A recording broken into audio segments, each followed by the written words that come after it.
Namo Bhagavate Vasudevaya. Om Namo Bhagavate Vasudevaya. Om Namo Bhagavate Vasudevaya. Om Namo Bhagavate Vasudevaya. Narayanam Namaskritya Naram Chaiva Narottamam Devim Saraswatim Vyasam Tato Jayam Mudiraye. Before reciting the Srimad Bhagavatam, which is the very means of conquest, one should offer respectful obeisances unto Narayana, the personality of Godhead, unto Narayana Rishi, the supermost human being, unto Mother Saraswati, the goddess of learning, and unto Srila Vyasadeva, the author. Nasta Prayeshu Abhadreshu Nityam Bhagavata Sevaya Bhagavati Uttama Shloke Bhaktir Bhavati Naishtiki. By regular attendance in classes on the Bhagavatam and by rendering of service to the pure devotee, all that is troublesome to the heart is almost completely destroyed. And loving service unto the personality of Godhead, who is praised with transcendental songs, is established as an irrevocable fact. Jai Grantara Srimad Bhagavatam ki. So we thank Ananta Prabhu and all of you for having joined us this morning to read from Bhagavatam. This is the best thing that we should do daily.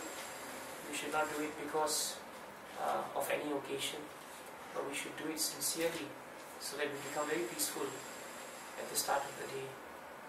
We'll look at Kunti Mata's prayers in the first canto, 8th chapter, 27th verse, 1-8-27. It's a nice verse and a very important purport to read. You can share. Namo Kinchana Vittaya Nivritta Gunavrittaye Atma Ramaya Shantaya Kaivalya Pataye Namaha. Namo Kinchana Vittaya Nivritta Gunavrittaye Atma Ramaya Shantaya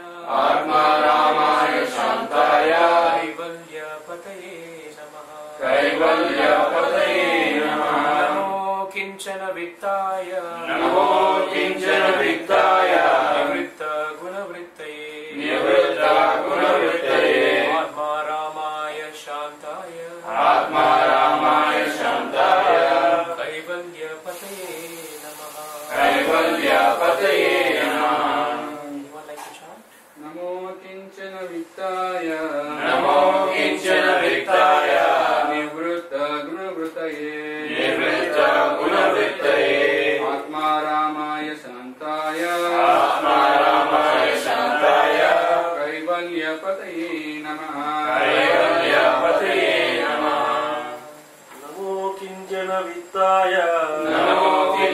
Vittaya Nivritta Gunavrittaye Atma Ramaya Shantaya Kaivalya Pataye Namaha. Namo Kinchana Vittaya Nivritta Gunavrittaye Atma Ramaya Shantaya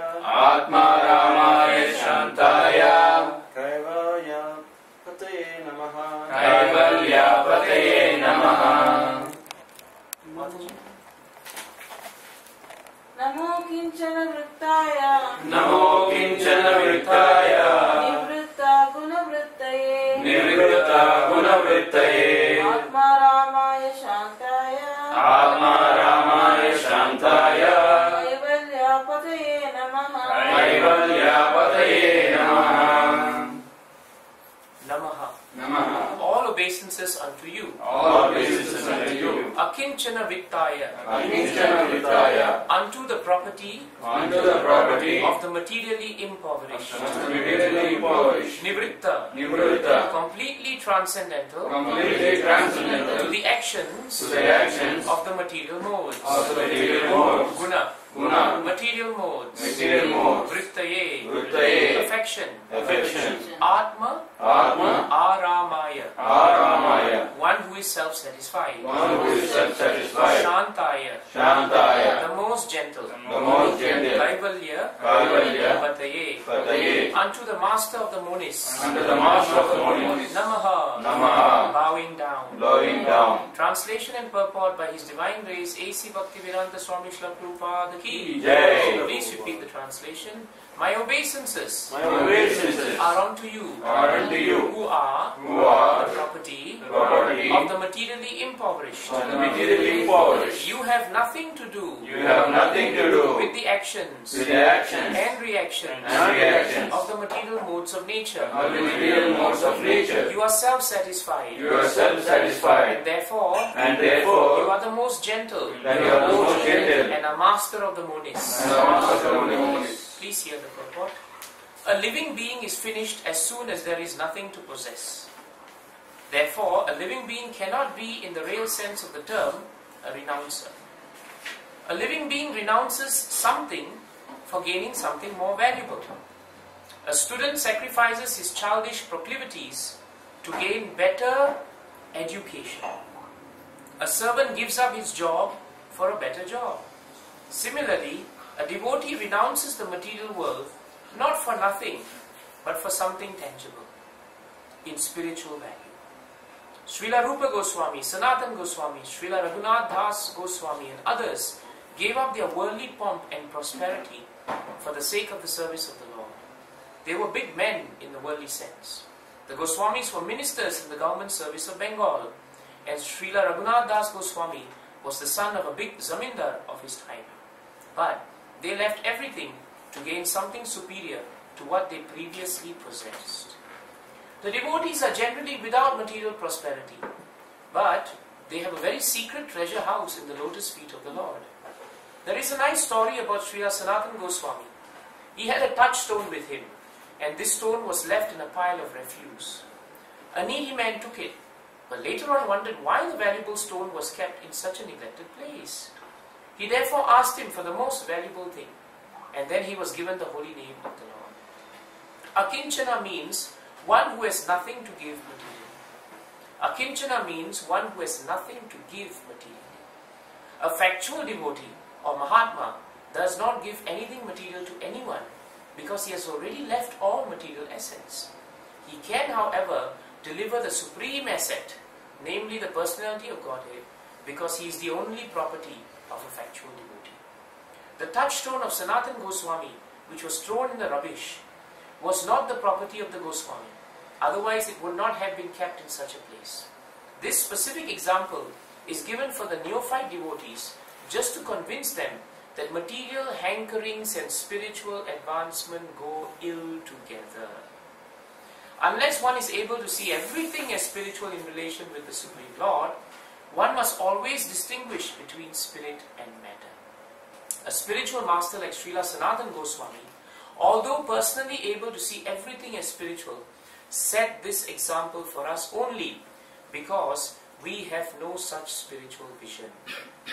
Advancement of material vision or material civilization is a great stumbling block for spiritual advancement. Such material advancement entangles the living entity in the bondage of a material body, followed by all sorts of material miseries. Such material advancement is called anartha, or things not wanted. Actually, this is so. In the present context of material advancement, one uses lipstick at a cost of 50 cents. And there are so many unwanted things which are all products of the material conceptions of life. By diverting attention to so many unwanted things, human energy is spoiled without achievement of spiritual realization, the prime necessity of human life. The attempt to reach the moon is another example of spoiling energy, because even if the moon is reached, problems of life will not be solved. The devotees of the Lord are called akinchanas because they have practically no material assets. Such material assets are all products of the three modes of material nature. They foil spiritual energy, and thus the less we possess such products of material nature, the more we have a good chance for spiritual progress. The Supreme Personality of Godhead has no direct connection with material activities. All His acts and deeds, which are exhibited even in this material world, are spiritual and without affection for the modes of material nature. In the Bhagavad Gita, the Lord says that all His acts, even His appearance and disappearance in and out of the material world, are transcendental. And one who knows this perfectly shall not take his birth again in the material world, but will go back to Godhead. The material disease is due to hankering after and lording it over material nature. The material disease is due to hankering after and lording it over material nature. This hankering is due to an interaction of the three modes of nature. And neither the Lord nor the devotees have attachment for such false enjoyment. Therefore, the Lord and the devotees are called Nivritta Guna Vritti. The perfect Nivritta Guna Vritti is the Supreme Lord, because He never becomes attracted by the modes of material nature, whereas the living beings have such a tendency. Some of them are entrapped by the illusory attraction of material nature. Because the Lord is the property of the devotees, and the devotees are the property of the Lord reciprocally, the devotees are certainly transcendental to the modes of material nature. That is a natural conclusion. Such unalloyed devotees are distinct from the mixed devotees who approach the Lord for mitigation of miseries and poverty, or because of inquisitiveness and speculation. The unalloyed devotees and the Lord are transcendently attached to one another. For others, the Lord has nothing to reciprocate, and therefore He is called Atma Rama, self-satisfied. Self-satisfied as He is the master of all monists who seek to merge into the existence of the Lord. Such monists merge within the personal effulgence of the Lord called the Brahma Jyoti, but the devotees enter into the transcendental pastimes of the Lord, which are never to be understood as material. Jai, Prataraj, transcendental purports ki jai. So before we try and say something on this very, very important verse, we seek the blessings of our spiritual master, Srila Prabhupada, and all the assembled Vaishnavas, so that we should not say anything wrong or offensive in the course of our discussion. Om Ajnana Timirandasya Jnana Shalakaya Chakshur Militam Yena Tasmai Shri Gurave Namaha Shri Chaitanya Mano Bhishtam Sthapitam Yena Bhutale Swayam Rupa Kadavayam Nadati Swavadantikam Vandeham Shri Guru Shri Gavavadamalam Shri Guru Vaishnavamscha Shri Rupam Sarajatam Sahagana Raghunatam Vitam Tam Sajivam Sadvaitam Savadutam Parijata Sahitam Krishna Chaitanya Devam Shri Radha Krishna Padhan Sahagana Lalita Shri Vishakam Vitamscha He Krishna Karuna Sindhu Dinabandhu Jagatpate Gopesha Gopikadanta Radha Bhakta Namostute Laptakajana Gaurange Radhe Vrindavaneshwari Vrishabhanu Sute Devi Pranamami Haripriye Vacha Kalpatarubhyascha Kripa Sindhubhya Evacha Patitanam Pavanebhyo Vaishnavebhyo Namo Namaha Jaya Sri Krishna Chaitanya Prabhu Nityananda Shri Advaita Gadadhara Srivasadi Gaura Bhakta Vrinda Hare Krishna Krishna Krishna Hare Hare Hare Rama Rama Rama Hare Hare.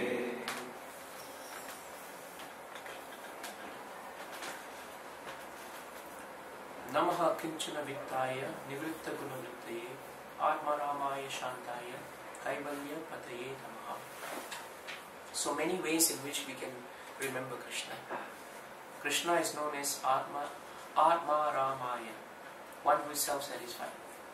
Then he is known as Shantaya, one who is most gentle. Then he is known as Akinchana Vittaya, that he is the property of those who are materially impoverished. Then he is known as Nivritta, completely transcendental. To what? Guna Vrittaye, to the affections of the material worlds. So actually in just this one verse, there are at least 4 to 5 different descriptions of the characteristics of the Supreme Lord. So this verse actually is spoken of all things, this verse is very significantly spoken by a very great devotee of the Lord, and that is Kunti Mata. And Kunti Mata is actually at the stage where Krishna is about to leave. If you read the beginning part of the prayers, Krishna has just come to the stage where he is about to leave. And as he is about to leave and getting on the chariot, that is when Kunti Mata says heartfelt prayers to him. And this is one of the most heartfelt prayers that she gives. Kunti Mata says that Krishna is Akinchana Vittaya, because Krishna ultimately does not belong to anything which is material. This we should remember. Very strongly in the purport, Prabhupada makes a distinction between spirit and matter. He says that unless we are very, very advanced devotees, we will not be in the position to see everything with equal vision. That we should accept. And once we accept that, then we should be careful to take association of spirit. And we should slowly avoid the association with matter. Avoidance of association with matter does not mean we leave our jobs, we leave our children, we leave our parents. No. It means that we stop the hankering, which is the hallmark of material nature. That is why in this verse, it is first established that Krishna doesn't belong to those who think that they can estimate him. This is the first thing that we should remember. Krishna also does not and cannot be judged by any form of material standards. He cannot be judged by any form of material standards. Neither can Krishna be bought over by any form of wealth. This is very important for us. You know, there is a demon known as Kalayavana. In Krishna Leela, this demon Kalayavana, he took advantage of the fact that Jarasan was attacking Krishna at the fortress of Dwarka. And at that point when he was attacking the city, Krishna then came to realize that not only was Jarasan becoming a headache for Dwarka, but at the same time another demon, Kalayavana, he had also come. And he had also decided that this is the time to attack the city of Dwarka because they will be weakened by the attack of Jarasan. Kalayavana was a very proud demonic personality, and he thought he could conquer Krishna. So what happens is that Krishna then tells Balramji that you hold off the forces of Jarasan. I will come out personally to meet Kalayavana. So he comes out personally on his chariot with nothing and no one to accompany him. Kalayavana meantime had never personally seen Krishna, but he was shouting, Krishna, you are a coward, come out now, fight with me. So when Krishna finally comes out, Kalayavana looks at Krishna and thinks, this is the Krishna that they are speaking about? Because he doesn't look like he has all his paraphernalia. He doesn't look like he has a lot of soldiers and fighters with him. He just comes out very simply in his own chariot. And that too, he was riding his own chariot. So the moment Kalayavana looks at him, he gets ready to take out his weapons. Krishna sees Kalayavana, drops all his weapons and gets off the chariot. So Kalayavana thought, oh, so Krishna wants to fight barehanded with me. So he walks towards Krishna. Krishna walks towards him, and just when they are about to face each other off, Krishna walks past him and starts walking away. So at that point of time, Kalayavana thinks, what is this Krishna? Everyone says he's the great supreme personality of Godhead, but he has no courage to stand up next to me and have a mortal hand-to-hand combat. In fact, he's running away. So Kalayavana thought, Krishna won't be so difficult to conquer after all. I'll just have to run after him. He's not even running, he's walking. Very quickly I can catch up with him. With my strong arms, I will just crush him. So Kalayavana runs after Krishna. And just when he's going to catch Krishna, he catches thin air. And 1 mile away, Krishna is still walking. Like that, he catches up again with Krishna and he says, this time I will surely crush him. And the moment he thinks he has caught Krishna, Krishna eludes him. And again he's 1 mile away. Like that, Krishna walks and walks all the way to a dark cave. And when Kalyavana sees the cave, he thinks, this is very nice. We are demons. In the darkness we become stronger. This Krishna is a fool. He's going to enter a cave where I am stronger. I will find him and I will kill him there. So when he enters, it is a bit dark. But demons have night vision, so to speak. They see better in the dark. So he walks around and finally he comes to a cross junction of the cave, where he sees a figure lying down, covered by a shroud. So now Kalyavana starts to laugh. He says, this is the Krishna that is supreme. Like a coward, he has found that he has no place to run in the cave, found a blanket, covers himself with it, and he's now fearing for his life. So he gives a kick, very hard kick to the figure, and the figure brings down the shroud. Kalyavana realizes, this is not Krishna.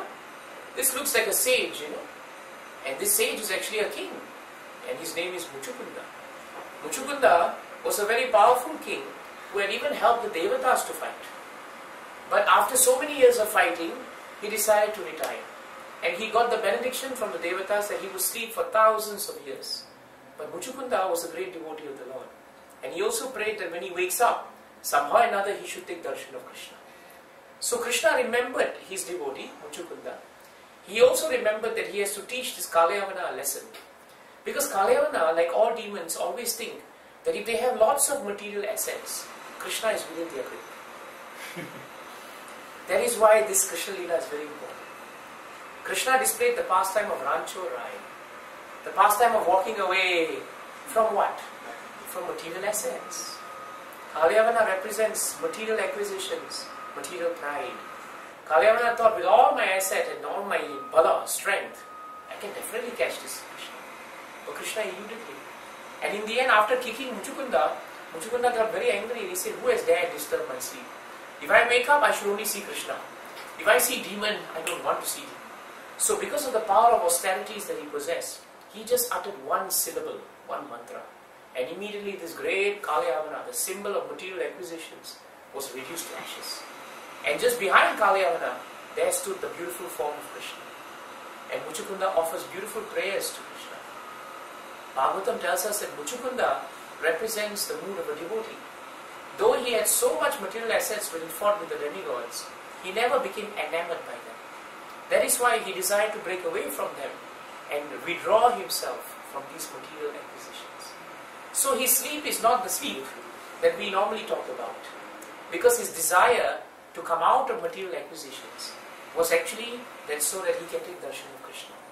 So Krishna allowed that devotee to take darshan of him within reach, but he never allowed Muchukunda, the demon, to come within reach. Now Bhagavatam compares Kalyavana, who tried to bind Krishna, with what? With material assets.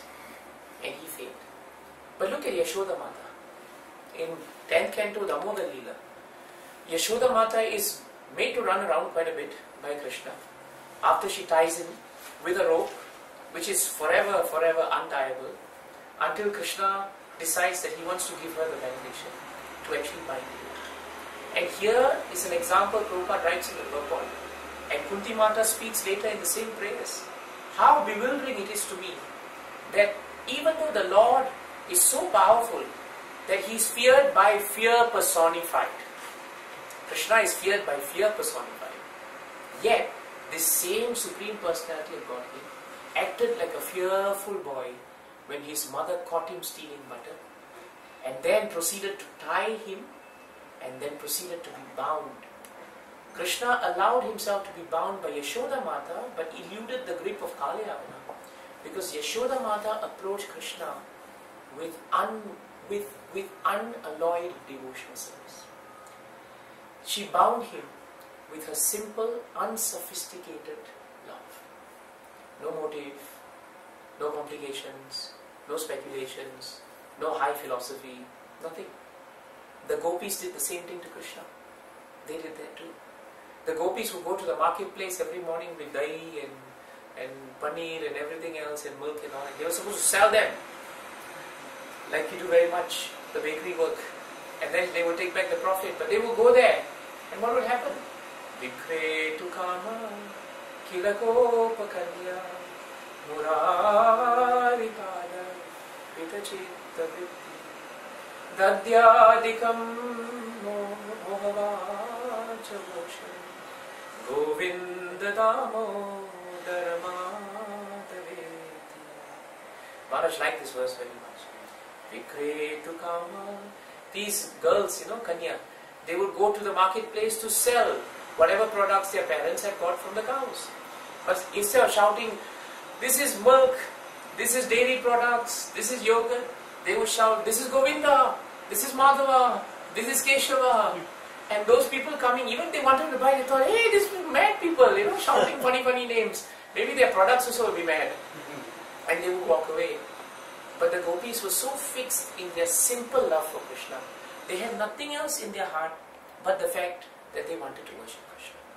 That is why Krishna is known as Akinchana Vittaya. He is the property of devotees like Yashoda Mata, who had nothing in their heart except to serve. Like the gopis, who had nothing in their heart except to serve. Not like Kalayavana, who thought he could just crush Krishna, or he thought he had the opulence to destroy Krishna. A very good example Maharaj gave is a wonderful episode in Dwarka. In Dwarka, one time Narada Muni comes to Satyabhama's palace. And Satyabhama, once a week, she would give out alms just like Krishna would give out. And Satyabhama had a huge treasury of untold, limitless jewelry. Satyabhama was a bit of an opulent princess. So she liked all these things. So what happened was, on that day she was giving out and Narada Muni came. And when she saw Narada Muni, she welcomed him and she said, Narada, please be seated and tell me what you want. Because today I have to give something. So Narada thought very carefully and he said, Satyabhamaji, you do one thing. You give me something which you consider to be the most valuable in the entire world. Satyabhama thought, okay, I think I have something in the drawer which is really, really up above the rest of the jewelry. She came back with it. Narada Muni looks at it and says, what is the most valuable thing you have? And she thinks about it carefully. She says, you mean that. So you don't mean what's here. Frankly speaking, Radha, now that you ask me, the most valuable thing that I have in my heart is Krishna. When she said that, she regretted it. Because that meant that Radha says, then I want your Krishna. Give me Krishna today. And now Satyabhama began to feel frightened. She became anxious. Nadaji, this must be a joke, right? Nada said, no, it's not a joke. I've asked and you must give. I've asked you for Krishna. Now give me Krishna so I can take him with me. She said, okay, let's make a deal. I have so much wealth here in Dwarka. Now, Dwarka is the opulent of all opulence. Let's do one thing. If I can give you the equivalent of Krishna, will you take that all away? Nada starts laughing. He says, is that possible? Satyabhama says, yeah, I've got quite a bit, I'll do that. So he says, alright, I leave it to you. So quickly she summons Krishna. So Krishna's relationship with Satyabhama is very sweet. He is like the hand-packed husband. Bhagavatam, Prabhupada writes that Krishna was so perfect, even as a husband, he would behave in one way with one wife. If Satyabhama was a bit pushy, then he would become a bit subservient, like that. So he was very hand-packed with Satyabhama. Satyabhama said, come here Krishna. So he came. She brought a huge scale, big scale, not the small kind. And she said, Krishna, go and sit on this side. So Krishna very obediently, the Supreme Personality of Godhead, is thinking, what's happening? Alright, I'll sit on this side. After sitting on that side, she calls all her servants, bring all the jewelry, quickly. Nada, meanwhile, is watching. She puts all of it on one side. And the more she puts, the more she thinks it will lift up Krishna. But no matter how much she put, Krishna is still very comfortable where he is. It hasn't even moved off the floor. Not even a movement. Satyabhama is very anxious. And Nada says, if this is all you have, I'm taking Krishna. Now she's really scared. Suddenly Rukmini Mata is passing by. So Satyabhama calls, Rukmini Mata, sister, please come. Satyabhama and Rukmini Mata normally tend to have a frosty up and down relationship. Satyabhama always vied for the attention of Krishna, but Krishna's heart was always with Rukmini Mata. So Rukmini Mata comes in and she's very simple, doesn't have any much jewelry, nothing. And she says, what is it, my sister? What are you doing with Krishna? And she says, look, Nadaji has asked me what is most valuable. I've told him it's Krishna. He wants to take Krishna. Can you please help me? You also have some jewelry in your quarters. Take them all and put them here. Very anxious. And then Rukmini Mata looks at her, looks at Nadaji, and she says, my dear sister, you've got it completely wrong. Take away all that jewelry. So she's puzzled. Take it all away. Rukmini Mata goes out to the courtyard. She goes to this beautiful Tulsi Maharani. She prays to Tulsi Maharani and she seeks permission to take one Tulsi leaf. With great devotion she brings it and she puts it on the other end of the skein. Immediately Krishna goes way up to the end and Tulsi Maharani is way down, full of weight. And at that point, Rukmini Mata takes Tulsi Maharani, one leaf, and she says, Nada Muni, please take her. And Nadaji says, thank you so much. Because today, not only have you given me Krishna, but you've given me that pure devotee of Krishna. And now I'm very satisfied. And at that point, Satyabhama realized that Krishna is the property of those who are materially impoverished. Not because they must become poor or bankrupt, but because they must know that there is no material value attached to Krishna. That Krishna is only attracted to the simplest, unsophisticated, uncomplicated devotional service. That's all. That is the only thing that would please Krishna. And this is the thing we must understand about Krishna being the property of such devotees. Krishna is the property of Tulsi Maharani. That's why we circumambulate her. He is the property of Radharani. That's why we pray to Radharani, so that we can get Krishna's mercy. And he is the property of all the gopis and all the great devotees of the Lord. So this point we must remember. And that is why our only wealth, our only property is our devotion service. This thing we should remember. If you notice, the last few days we have been touching Bhagavatam. Bhagavatam has always brought us back to 2-3 common points. One, that the only asset we have is bhakti. Two, that we'll always have to cross over these material modes of nature. It always keeps coming back. And why? Because Sanatana Goswami, as Prabhupada writes here, has shown us that even the most valuable touchstone that can give us all the material things in the world can never really make us happy. Because it is temporary. How can something temporary give us something which is permanent? It can't. Tulsi Maharani's place in Krishna's heart is permanent. Therefore, we must always remember what Daksha said and what we quoted last time. Yadya niruktam vachasa nirupitam diyakshabirva manasotayasya ma bhut swarupam gunarupam hitatta savai gunapaya visharga lakshana. Anything that we try to express in terms of material vibrations, anything that we try to ascertain with this material intelligence, anything that is experienced by the material senses, anything which is concocted within this material world by the material mind, is but an effect of the modes of material nature. It doesn't capture Krishna. In fact, ma bhut swarupam gunarupam hi tatta. Not when you use Sanskrit ma, it means no, no, no. If you say na, it just means no. But when you use ma, it means very strong no. Very strong. So ma bhut swarupam gunarupam hi tatta. These material things have nothing to do with Krishna. They have everything to do with material creation. But Krishna is like that spider. Have you ever seen a spider getting caught in its own cobwebs? Never. A spider shoots webs. Very expertly that web catches other animals. But it will be a very inefficient spider the day you see the spider being caught in its own cobweb. It doesn't happen. It must be a really bad spider. But it's never happened before. And in the same way, Krishna may create this material world, but he has created it based on our illicit desire to enjoy separately from Krishna. Because we wanted to enjoy separately from Krishna, because we refused to be with Krishna, therefore this material world is here. So that somehow or another we will get enough slaps to come eventually to the point to understand that all the concoctions of the world, all the material vibrations of the world, all the thoughts that we try to use to understand Krishna cannot bring us closer to Him. Only the sincere devotion service. If you sit down at home and you sincerely chant Hare Krishna, Hare Krishna, Krishna Krishna, Hare Hare, Hare Ram, Ram Ram, Hare Hare, that sincere chanting will free you from the material hankerings. That is the only way to stop hankerings in this material world. We are all now seated to hear Bhagavatam. We are studying Bhagavatam. Now why should this Bhagavatam stop when I leave Minneapolis? Why should it stop? If it stops, then it is dependent on something which is material. The presence of someone or the presence of an occasion. Why should Bhagavatam be stopped? Bhagavatam tells us ahaituki apratihata yayatma suprasidati. It tells us that bhakti goes on no matter who is here and who is not here. Isn't it? Because whether I am here or whoever is here, Radha Neela Madhav is always here.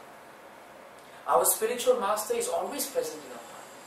Prabhupada and all the pure devotees are right here in this apartment. The moment we just very simply open a book and read Bhagavatam. What stops us from doing that? It is only the material hankering in the heart and the lack of faith in Krishna. Where there is material hankering, there is lack of faith in Krishna. So this point is very important. If we really are impoverished, that's why in this verse, the first starting point that Prabhupada starts is this idea that we must learn to renounce. What must we renounce? We must renounce that desire not to be with Bhagavatam. We must renounce that desire that gives us the favorable arguments not to come together to do bhakti. That is what we must renounce. As devotees, we have renounced meat, fish, eggs, we have renounced intoxication, we have renounced illicit connection. These are gross renunciations. We have passed them already. But the real renunciation as devotees we must do is, are we renouncing everything to come to Krishna, or are we accepting everything and renouncing Krishna? Which one is it? Every day that we don't do the Mangalarti, that day we have renounced Krishna and we have accepted this material world. Every day that we are not with Bhagavatam, we are with material energy. And material energy is a product of the material modes. It will overpower us because we are minute part and parcels of Krishna. We cannot withstand one strong wave. We can't. Krishna can because he controls the waves. We don't control anything. Can't even control blood pressure. Can't control our hunger and thirst. Can't control sleep. What can we control? And yet, we don't want to renounce this idea that I am actually in control. This renunciation is vittaya. This is nivritti. Nivritti means to renounce that which stops us from coming to Krishna. This is very important. That kind of renunciation is considered to be peaceful and is considered to be genuine. Any other kind of renunciation will not be genuine. So every time we do something, Maharaj always told us, do not renounce as an artificial thing. Please renounce to come to Bhagavatam. This is very important. That is why 1.5.14 of Srimad Bhagavatam tells us very nicely, Tato anyata kinchanaya vivekshataha pritat trishishtat kritarupanamabihi. Then what is it? Nakarichi kwapicha dushtita matihi labhe tavata hatanau ivaspadam. It's very nicely stated by Narada Muni in that verse that anything that you desire to describe, that means desires are always going to be there. See, the verse starts by saying anything you desire. Desire is the root cause of all our problems. This we must remember. Desire is the reason why we are in difficulty. A devotee who simply succumbs to desire all the time, he is always going to be in problem. But a devotee who doesn't succumb to the desires, but who renounces the desires on the strength of devotional service, he becomes fixed and he attracts Krishna. What is that nice verse in 2nd Canto, 70th chapter, Bhagavad Gita? Apuryamanam achala pratishtam samudra apa pravishanti yadvad tadvad kamayam pravishanti sarve sashanti mahnoti nakamakam. This verse is connected to Kunti Mata's prayer. Why? Because Kunti Mata is speaking about how we become the property of Krishna, how we come away from material nature. And how Prabhupada writes there, devotees do not renounce because we have lost something. devotees renounce because we get something better. People always think when you renounce something, that means what? You're losing, isn't it? In the material world, that's the idea. Oh, you had to renounce your job. Huh? What to do? You must have tried to get another job, but it probably is not as good as another job. But a devotee doesn't get into that. Prabhupada writes here, a devotee renounces matter for spirit. Why? Because spirit is more sweeter and more peaceful than matter. That is why the example of the touchstone is there. Sanatana Goswami had a touchstone, Chintamani. That Chintamani, whatever you wish for, if you touch it, you will get it. And Lord Shiva was proprieted by this devotee of Lord Shiva. He prayed to Lord Shiva comes before him. And Lord Shiva says, what do you want? And the devotee says, give me something, give me anything that I desire this material world. So Lord Shiva says, there is one devotee known as Sanatana Goswami. He has Chintamani with him. You ask him for it, and you can get whatever you desire. So he runs to the place where Sanatana Goswami is seated. And he says, Sanatana Goswami, I want Chintamani. Sanatana Goswami says, you see that rubbish pile there? Somewhere there you'll find it. He goes, he gets the rubbish pile, very happily finds the Chintamani, is about to take it away when he says, wait a minute. If this is the most precious thing in the world because it gives you anything you desire, why is it in the rubbish bin? Something must be wrong, isn't it? Thank God he had intelligence. If I was in issue, I always think, I'll just take it in Haribol. I would have walked away. But this personality had intelligence. Why did he have intelligence? Maharaj asked this question once in a lecture. How come he had that intelligence to understand it? You know why? Because he had a moment's sadhu sangha with a pure devotee. And who are the pure devotees he had sadhu sangha with? First, Lord Shiva. Lord Shiva will never give a sincere seeker anything else but the lotus feet of Krishna. And then he introduced him to another great pure sadhu, and that is Sanatana Goswami. And Maharaj told us, Sanatana Goswami's sadhu sangha was even less of a time than Lord Shiva. Because this man was praying very hard to Lord Shiva for a long time. But he only had just touching sangha with Sanatana Goswami. He just asked him, I want Chintamani. Sanatana Goswami said, Chintamani is there. And that's it, he meant there. But a moment's association with a sadhu gave him the requisite intelligence to say, this is material nature. This is material energy. If this can give me permanent happiness and whatever I want, why is it in the rubbish dump? That proves to us one thing. We may not have the required intelligence, but if we renounce matter and come to Bhagavatam, if we renounce matter and come to chanting, if we renounce matter to spend time on a Thursday morning to sit with devotees, that renunciation liberates us. That renunciation frees us. That is the greatness of renunciation. Other than that, it is all Markatta Vairagya, monkey renunciation. Sometimes devotees get so caught up that we think the goal of bhakti is to renounce. So what we do is we renounce everything except our pride. We become very proud of being renounced. Strange, isn't it? Think about it. I'm very proud I've given up everything. Oh, but you have not given up pride. Sometimes Maharaj used to tell us, be very careful, Devaki. Don't become proud that you are humble. Sometimes there was one devotee, our god sister. She used to come to Dwarka and she used to see Maharaj and she would tell Maharaj, Maharaj, that devotee, he's keeping so many things in his flat. I don't keep anything. I just sleep on the floor. Maharaj said, yeah, you've renounced everything except your pride, because you're so proud that you're sleeping on the floor. That devotee is better. He's sleeping on the bed. But at least he remembers Krishna and he's not fooling himself into thinking that he's a great devotee. See how subtle renunciation is and how important we must, how easy it is for matter in the form of pride, anger, envy and anger to catch us. The most difficult thing to give up in this material world is pride. Pride always catches us. And we always feel that we have become simple, therefore we are proud that we are simple. We are proud that we chant 16 rounds. We are proud that, wow, I'm giving nice classes. We are just proud of all these things. So what have we renounced? We haven't renounced anything.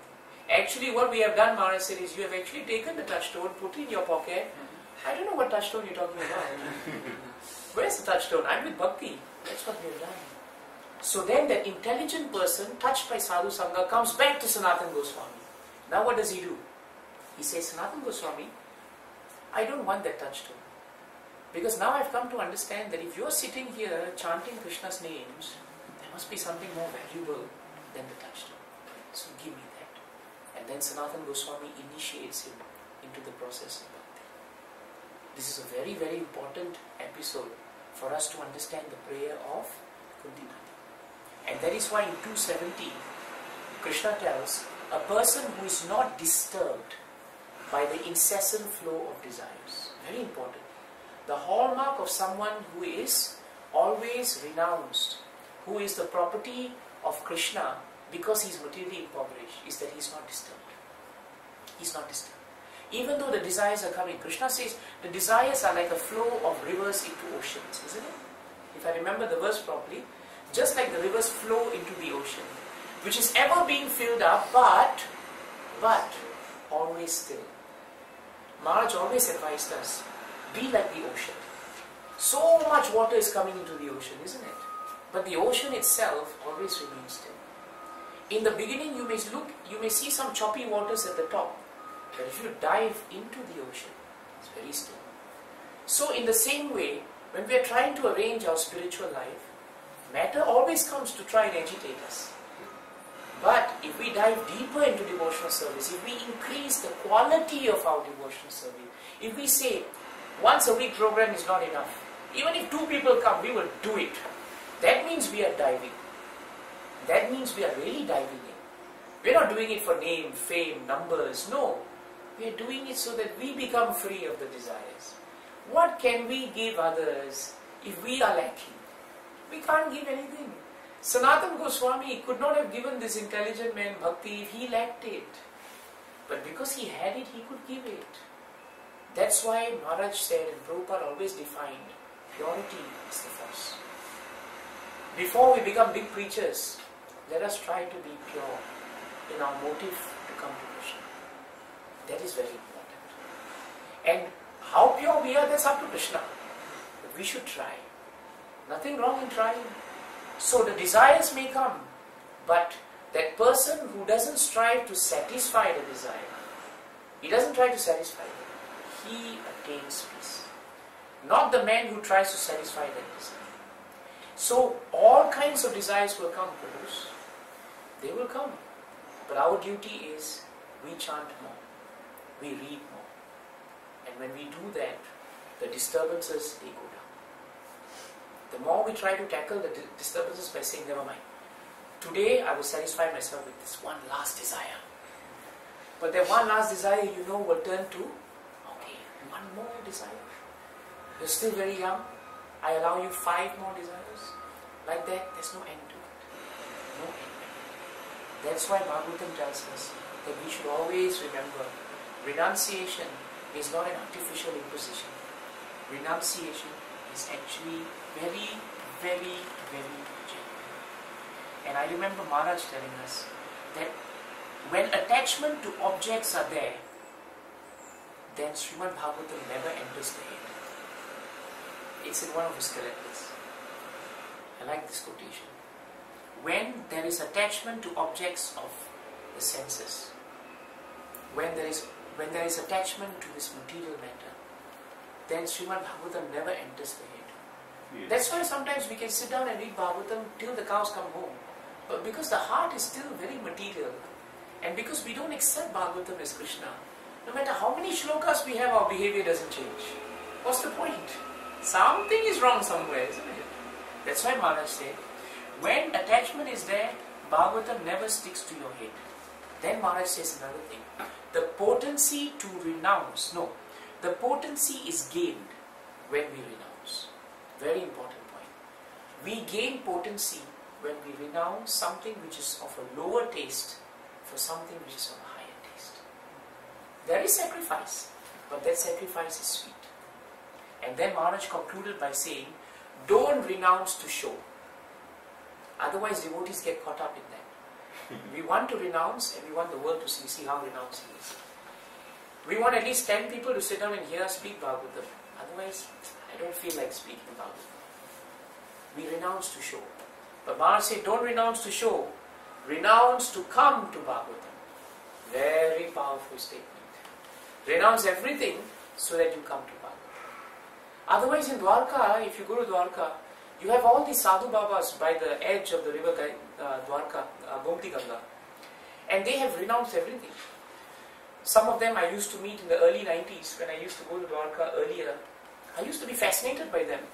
And ask them, you have renounced everything? They would say, yeah, I'm from Kerala, I'm from Andhra. I renounced my house, I was an IT engineer, I renounced everything. And now I'm sitting here because I want to understand who I am. So 1 month, 2 months, third month when I come back, I find that they have built a small hut. There was nothing, now there's a hut. 2-3 months later when I come back, I hear BBC radio.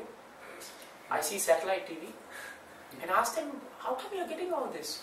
And one sadhu was very embarrassed. Then he justified by saying, that, oh, actually, even though we are sadhus, we have to know, what is happening in the world. It's important. And when I told this to Maharaj, Maharaj laughed. He said, this is renunciation without coming to Bhagavatam. This is renunciation to satisfy the senses. Probably he got help from his wife back home, and he thought the best thing to do is renounce. But after leaving the wife, he's just catching on to something else, which is material. What's the point? What's the point? So we should be very diligent about this point. That is why the point that we must understand is that no matter what happens, Krishna is considered the property of the devotees who have renounced everything so that they can be with Bhagavatam and devotional service. If you read the 6th canto, 16th chapter, there is a nice verse that Maharaj liked. It's in the 34th verse. Ajita Jita Samamati Bihi. It's Chitraketu Maharaj's prayers. Ajita Jita Samamati Bihi. So Krishna is being explained by Chitraketu Maharaj.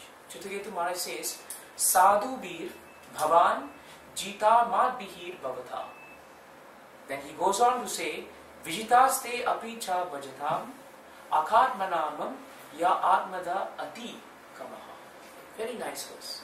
The translation is very nice. In the translation, Chitraketu Maharaj says, Lord, you are Ajita Jita. You actually cannot be conquered. This is the meaning of Namo Kinchana Vidyaya. Krishna cannot be conquered by matter. He can only be conquered by devotion. So he is saying, Krishna, you cannot be conquered. But although you cannot be conquered by anyone, still you are certainly conquered by devotees who do not have any motive in their hearts, but who have perfect control of their mind and senses. These are the two qualifications of the devotees who can conquer Krishna. They have perfect control of mind and senses, and they are completely under the guidance of Krishna. Very important. Then Chitraketu Maharaj goes on to say, they can keep you under their control because they do not approach you with any material motive. No material motive. This is also very important. Do you realize that uninterrupted devotional service can only come when there is no motive in our heart except to glorify Krishna? If you all came today to Ananta Prabhu's house to only glorify Krishna, Krishna has sanctioned you to come. If in your heart you had any other motive, then Krishna would not have selected you to come to sit down to your heart. Your bhakti at that point would be interrupted. Why? Because your bhakti is motivated. So every time you miss a program, Maharaj told me, Devaki, don't blame your circumstances. No, don't say I was busy, I was this, I was that. No, Maharaj said don't cheat yourself. The reason why you cannot attend a spiritual program, the reason why your bhakti has been interrupted is because your motive is not correct. Go back to the drawing board and re-look at your motive. Ask yourself sincerely, what actually is in my heart? What is that dirt? And Prabhupada defines that dirt as anartha. Where there is unwanted desires, that anartha would prevent us from coming to Bhakti. And it's true, isn't it, Prabhus, Mataji? That in this life, if we don't have Krishna, so much dirt will remain in the heart. And the dirt doesn't go. I feed you the dirt, you feed me the dirt, we exchange the dirt. Instead of exchange of love, there's exchange of dirt. And Maharaj said, where there is exchange of dirt, the relationships also spoil. Vaishnava relationships can only survive when there is Krishna in the center. The moment Krishna is plucked out and motive is changed, the relationships cannot survive. You will fight with me, I'll fight with you because of anarthas in the heart. And then Chitraketu Maharaj says, because they are always having no material profits in their heart, they can somehow keep you under their control. So Krishna cannot be controlled, but he can be controlled by devotees who have nothing in their heart except Krishna. And the moment they don't have anything in their heart except Krishna, they can control Krishna. And then he says, because they have given themselves to you, and because you have given yourself to them, they also become fully controlled by you. See this beautiful relationship. Each one is thinking that he is actually under his control. But frankly, Chitraketu Maharaj says, you know what? You both control each other because you both desire to serve each other. This is the greatness of devotion service. Otherwise, in this world, control is a dirty word. Isn't it? It's a very bad word. If you say, I'm controlling you, oh, you must be a puppet. In spiritual world, please control me. Please control me, Lord. If devotees control me, they don't have any motive, I will fully be under their guidance. Why do we surrender to a personality like Maharaj, to a personality like Prabhupada?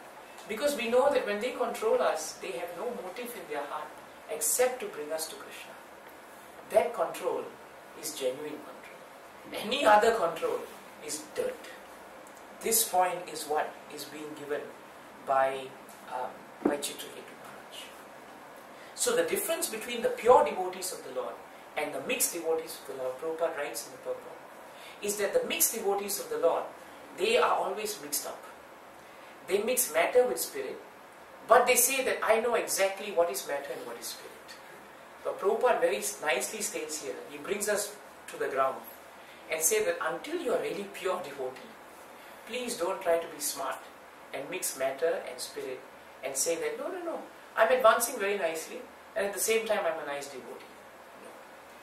Material advancement and spiritual advancement go ill together. That's why Maharaj always told people, if you put one foot in one boat and you put the other foot in the other boat, and this boat goes this way and that boat goes that way, you'll end up in the water. You won't be in this boat and you won't be in that boat. So become realistic. Put both legs into one boat and have full faith in Krishna. Then whatever material duties that you do, they also become spiritual. But you must first start with Krishna. Then everything becomes spiritual. And the last point of this wonderful verse is the understanding of Krishna as Atma Ramaya Shantaya.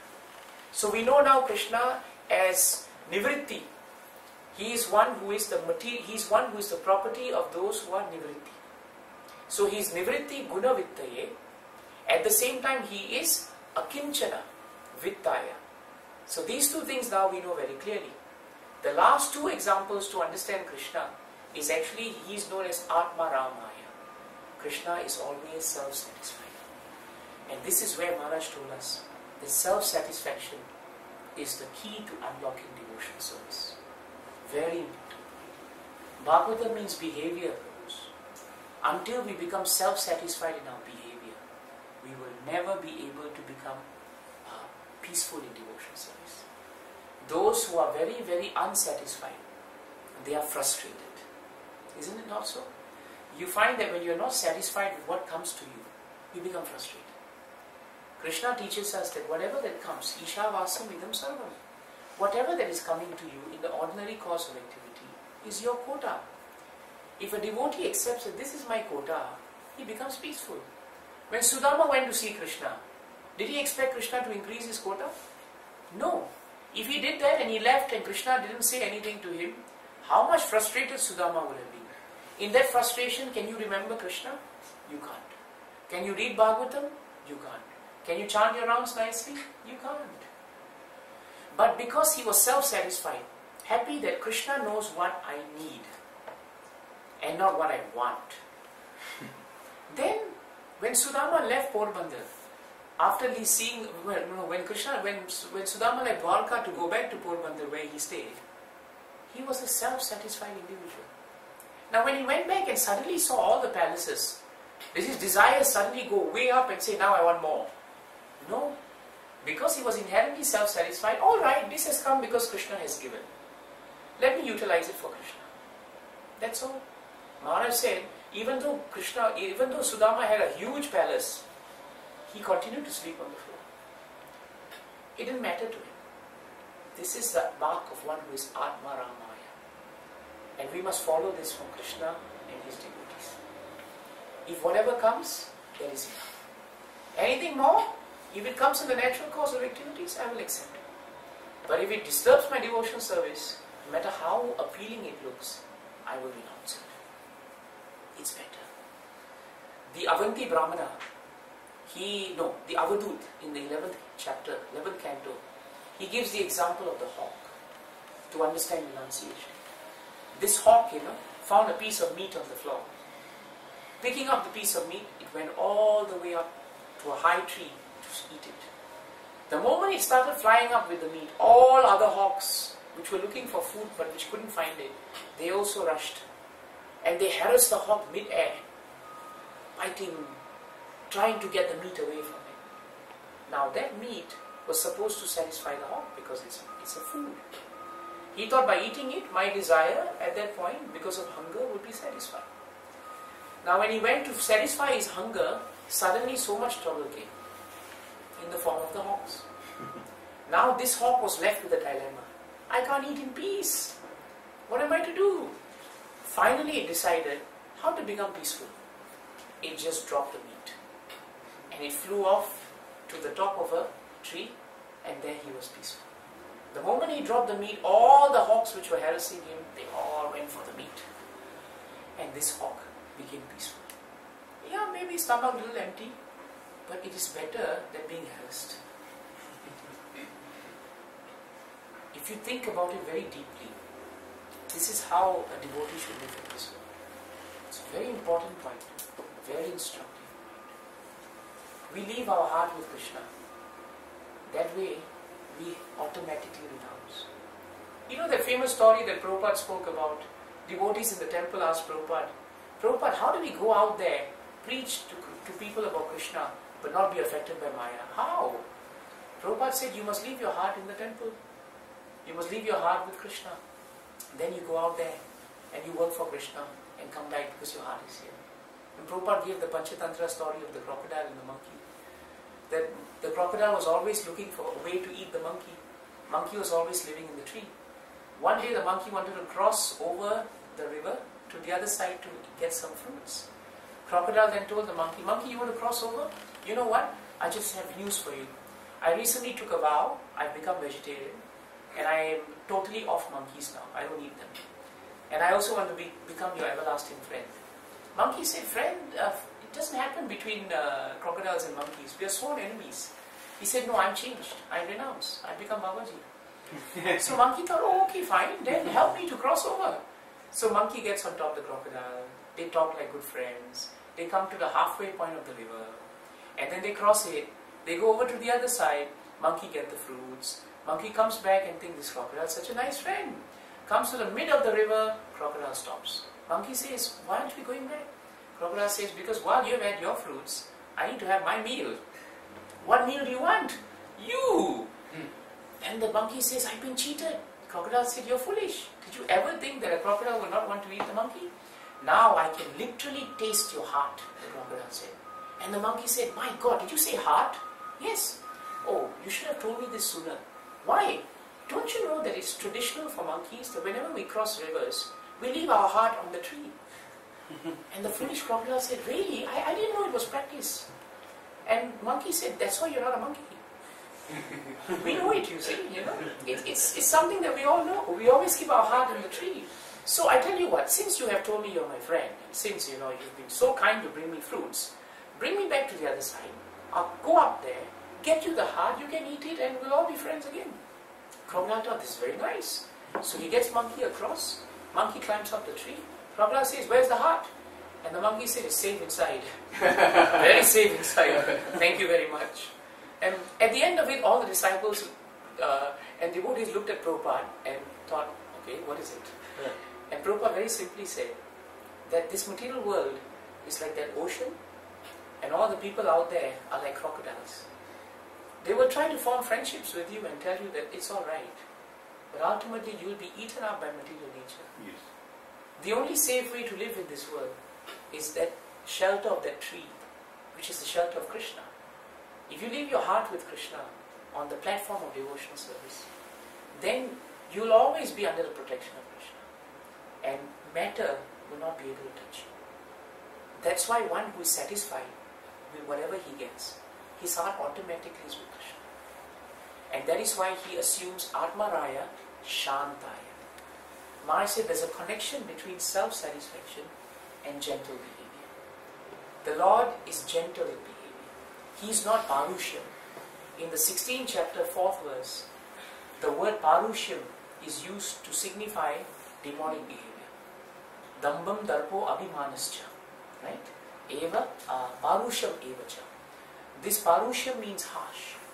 The demonic mentality is actually when we are very harsh, when we scold, when we treat people very badly. That is not gentleness. Gentleness means like the Lord, always sweet, always kind, always compassionate, always loving, always looking out for others. Always, as Maharaj said, put yourself into the shoe of the other person. How would you expect that person to speak to you? In the same way, is it not common sense that you should speak to that person?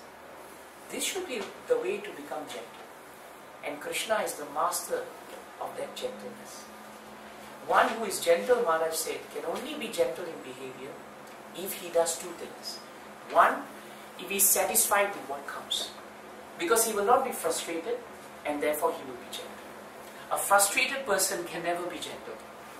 Eventually his frustration he will take out on others. Isn't it true? He will come out on other people. The other way to become gentle is found in the pages of Bhagavatam. It's in the first canto, first chapter. I forget the number of the verse. But that verse there, Sutta Goswami is told by the sages to please speak more about Bhagavatam. Is it 8, Prabhuji? Okay. So in that 8th verse, Sutta Goswami is praised by the sages. And Sutta Goswami is told, we understand why Sutta Goswami should be speaking Bhagavatam, because his behavior is considered gentle. Right? So, Vetatvam saumya tat sarvam Vetatvam saumya tat sarvam Tatvatas tat anugraha Bruyo snigdasya shriyasya Guru guryam apitaha. That's the verse, right? Okay. So it's 118. What is the translation, Prabhuji? And because you are submissive, your spiritual masters have endowed you with all favors bestowed upon a gentle disciple. Therefore you can tell us all that you have scientifically learned from them. Very nice. And because you are submissive, the mood of one who is gentle is that he is always submissive to devotional service, to the devotees, and to Krishna. We don't resist. We don't think, I know devotional service. If Balaram Prabhu tells me about devotional service, why should I hear him? This is not the mood of a gentle person. A gentle devotee hears everyone. This is Krishna speaking to me. This is Maharaj speaking to me. This is Prabhupada speaking to me. He sees the hand of Krishna. Because you are submissive, your spiritual masters have endowed you, right? Bestowed or no? Endowed you with all the favors bestowed upon a gentle disciple. See, that's why Maharaj said, in insurance you have endowment fund. Endowment actually means you don't deserve it, but I'm just endowing you. I'm just giving it to you. You don't deserve it, huh? It's beyond you, but it's an endowment. Krishna is so kind to someone who is submissive to him and his devotees that he just gives that person all the favors. Whatever Aishwarya that you need to continue your existence, you get it. Look at Ananta Prabhu. Look at the Aishwarya before us. This is an upmarket bachelor's pad. It is. But Ananta Prabhu is very simple. He is very satisfied with whatever comes.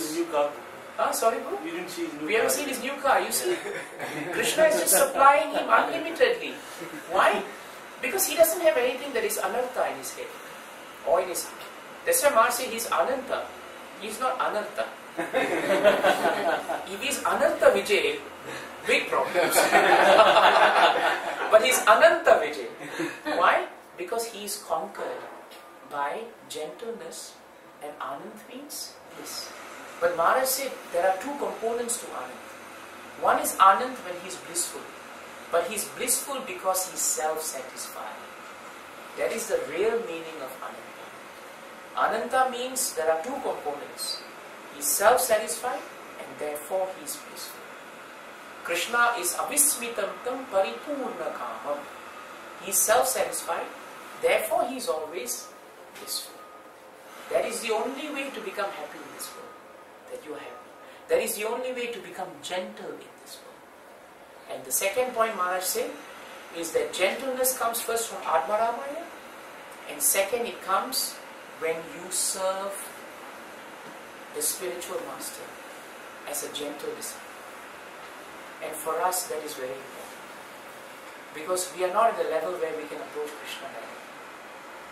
The more submissive we are to our spiritual masters, the more they will give us the strength to see Krishna and to accept Krishna in a gentle way.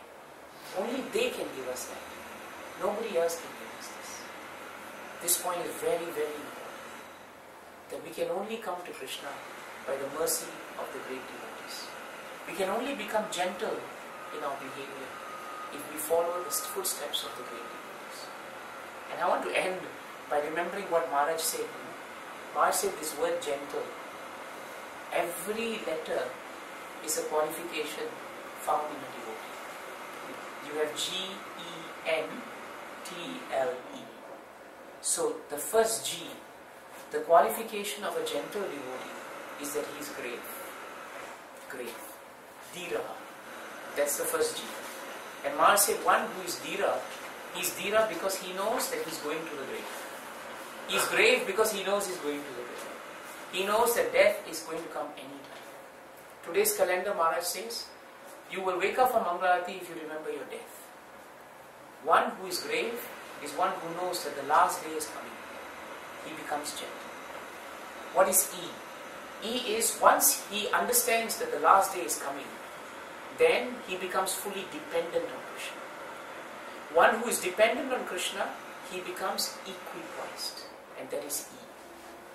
That means victory or defeat, he is still dependent on Krishna.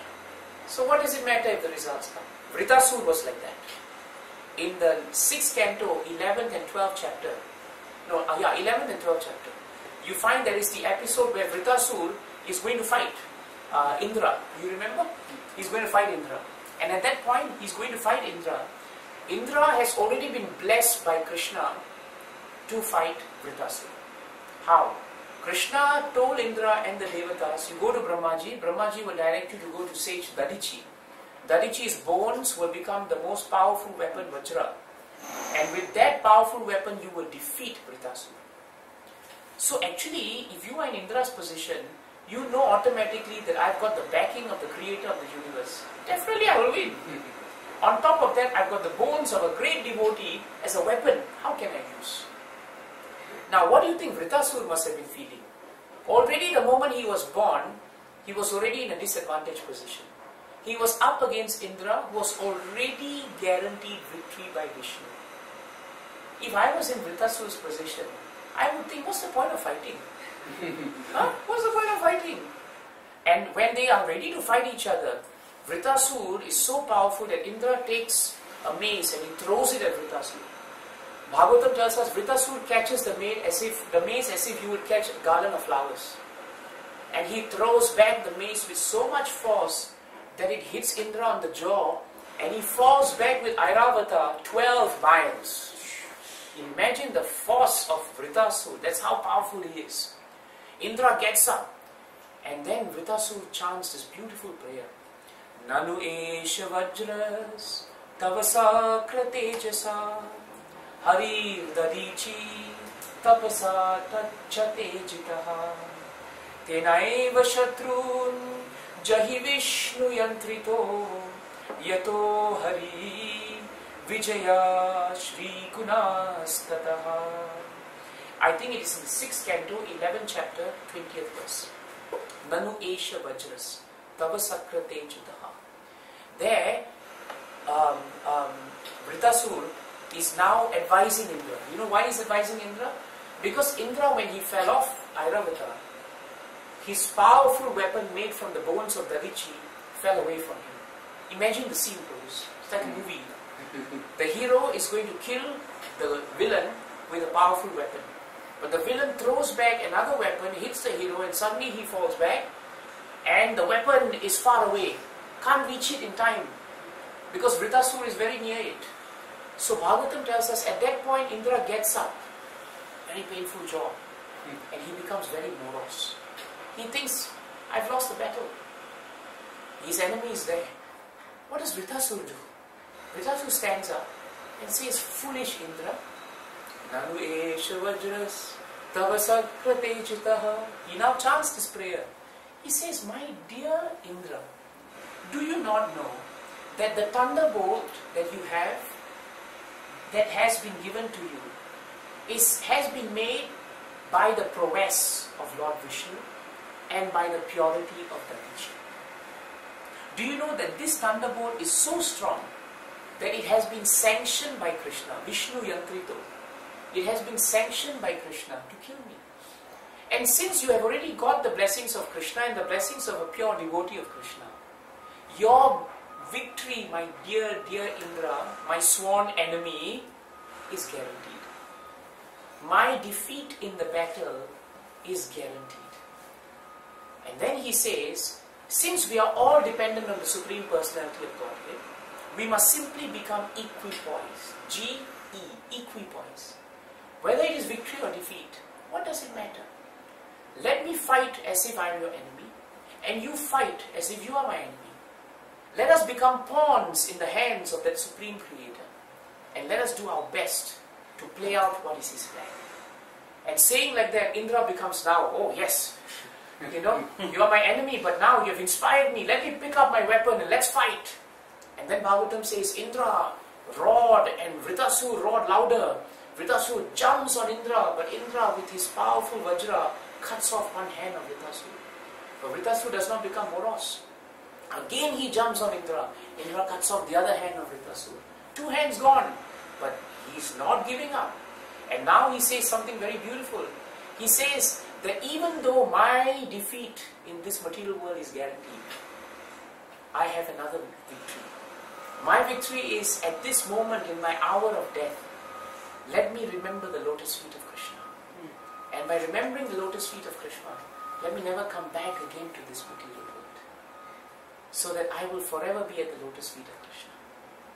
And Indra thought, doesn't matter what he's praying, I'm going to win the battle, that's it. But after the battle is finished and Indra wins and Vritasur is dead, Indra has to live on for 1,000 years to atone for the sin of killing Vritasur, who is a devotee and a Brahmana. And Indra has to run around because he was chased by sin personified in a form of a smelly and horrible looking witch woman. And where is Vritasur after all this? He has gone back to Krishna, back to Godhead.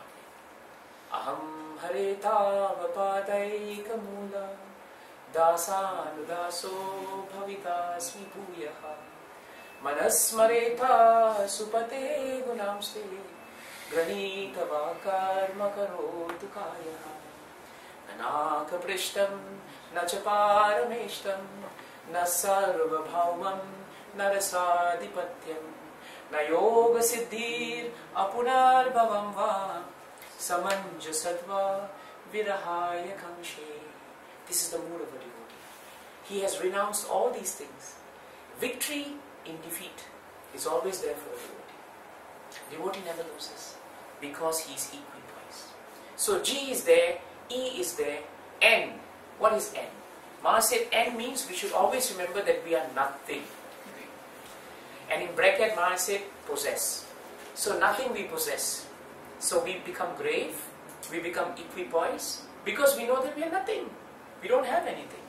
And if you are grave and equipoise and you have nothing, because you know everything belongs to Krishna, then you become T. You become tolerant of this material energy. You can tolerate the difficulties. And when you become tolerant, you become learned. Learned in the ways of Bhagavatam. And one who is learned, tolerant, who knows that he has nothing in his hands, who is therefore peaceful and very grave, knowing that any time death is going to come, he now comes to the last E. And the last E I like very much. Maharaj says it means enough. Enough. That means he knows whatever comes is enough for him. And I should stop here, because enough of my talk. And in that way we should remember Krishna as Atmaraya Shanataya. Jai Grantaraj Srimad Bhagavatam ki, Srila Prabhupada ki, Srila Gurudev ki, Nitai Gaura Premanande. Jai Srila Mahavishnu Goswami Gurudeva ki. How sweet and peaceful is Srimad Bhagavatam. Isn't it so? It gives us everything that we need. And it's just one verse. One verse. That's all.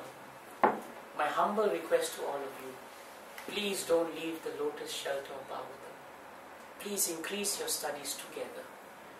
As one person we are very weak. But together, if we hanker for that association of Bhagavatam, we will all become fiery. We will all become peaceful. We will all become happy. Otherwise, Maya will come and give you so many arguments. I'm busy. Lifestyle is such we can't meet. We live far away. And like that, we will just move away from Bhagavatam.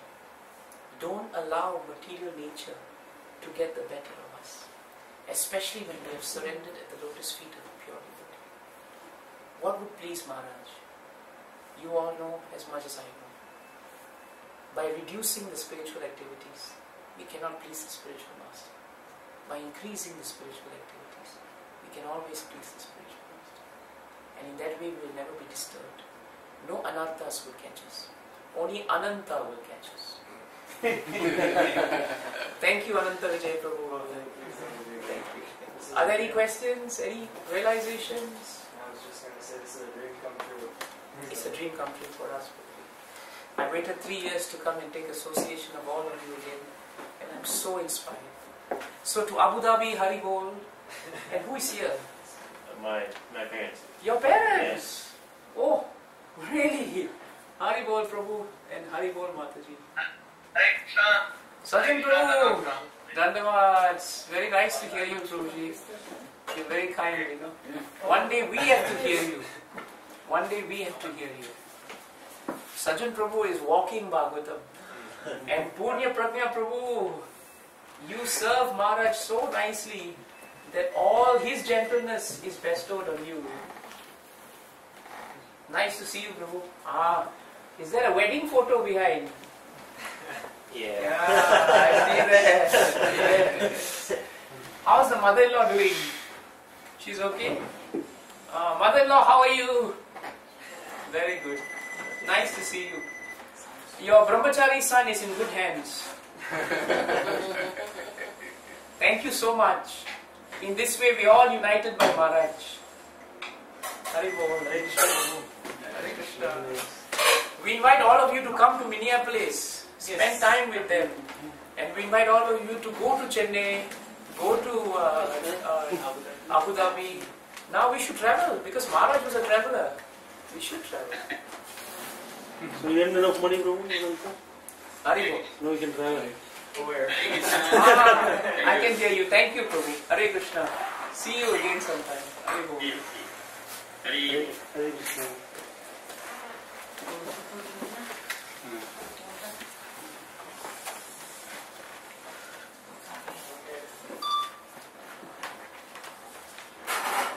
Hare Krishna, Hare Krishna.